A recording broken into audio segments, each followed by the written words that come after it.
Hi friends, welcome back to my channel south ఆఫ్రికాలో Telugu kid. ఈరోజు video వచ్చేసి ఏంటంటే మైసూర్ పాక్ ఎలా తయారు చేయాలో చూపించబోతున్నాను. దానికంటే ముందు ఒక చిన్న రిక్వెస్ట్ అండి, మీరు కనుక మా ఛానల్ని ఫస్ట్ టైం చూస్తున్నట్లయితే లైక్ చేయండి, షేర్ చేయండి, కామెంట్ చేయండి, సబ్స్క్రైబ్ చేయడం మర్చిపోవద్దండి. అలాగే పక్కనున్న బెల్ ఐకాన్ క్లిక్ చేయండి. మైసూర్ పాక్ స్వీట్ హౌస్లో లాగా రావాలంటే పర్ఫెక్ట్ కొలతలతో చేస్తే సాఫ్ట్గా చాలా టేస్టీగా వస్తుందండి. ఇక్కడ నేను ఒక కప్పు శనగపిండి, అదే కప్పుతో ఒక కప్పు నెయ్యి, అలాగే ఒక కప్పు ఆయిల్ రెండు మిక్స్ చేసుకొని హీట్ చేసుకుంటున్నాను. ఇప్పుడు వేరొక బౌల్లో మనం ఏ కప్పుతో అయితే శనగపిండి తీసుకున్నామో అదే కప్పుతో 2 కప్పుల షుగర్ తీసుకొని పావు కప్పు నీళ్ళు వేయాలి. ఇప్పుడు దీన్ని తీగపాకం వచ్చేలాగా చూసుకోవాలి. పాకం బాగా గట్టిగా కాకుండా తీగపాకం చూడండి, ఇలా తీగలాగా వస్తే సరిపోతుంది. ఇప్పుడు శనగపిండి ఏదైతే ఉందో అది పాకంలో వేసి బాగా మిక్స్ చేసుకోవాలి, ఉండలు లేకుండా.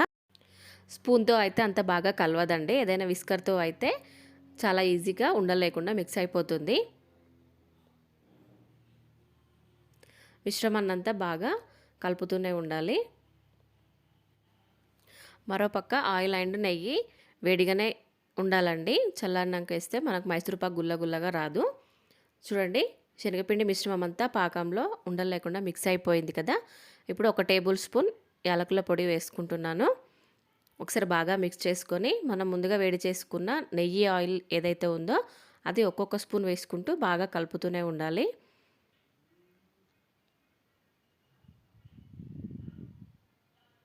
బాగా మిక్స్ చేసుకోవాలండి. మనకి ఏదైనా గట్టిగా అనిపిస్తే కనుక 1 స్పూన్ వాటర్ యాడ్ చేసుకుంటే సరిపోతుంది. చూడండి, ఇలా వేడిగా ఉన్నప్పుడే ఆయిల్ వేసుకుంటూ బాగా కలుపుకోవాలి.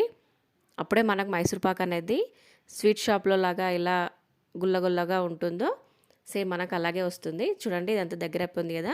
ఇప్పుడు ఒక బౌల్కి నేను నెయ్యి రాసుకొని అందులో మిశ్రమాన్ని అంతా వేసుకుంటున్నాను. ఈవెన్గా స్ప్రెడ్ చేసుకొని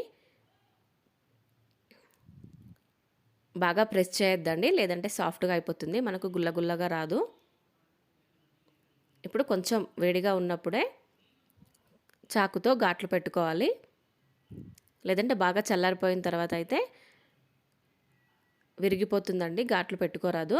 మనం ఇలా కొంచెం గోరువెచ్చగా ఉన్నప్పుడే నైఫ్తో ఇలా చేస్తే చల్లారిన తర్వాత మైసూర్ పాక్ దేనికదే విడిపోతుంది. ఒక 40 మినిట్స్ తర్వాత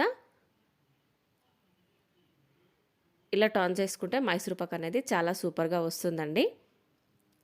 చూడండి, షాప్లో లాగా పైన కింద లైట్ కలర్, మధ్యలో బ్రౌన్ కలర్గా ఎలా వచ్చిందో చాలా టేస్టీగా ఉండే మైసూర్ పాక్ అండి. మీరు కూడా తప్పకుండా ట్రై చేయండి. ఇప్పుడు ఒక మైసూర్ పాక్ని చుంచి చూద్దామండి, ఎంత సాఫ్ట్గా విరిగిపోతుందో. చూసారా, లోపల కూడా ఎంత గుల్లగా వచ్చిందో మైసూర్ పాక్. సేమ్ షాప్లో లాగే ఉంది కదండి. తప్పకుండా ట్రై చేయండి. Thanks for watching this video.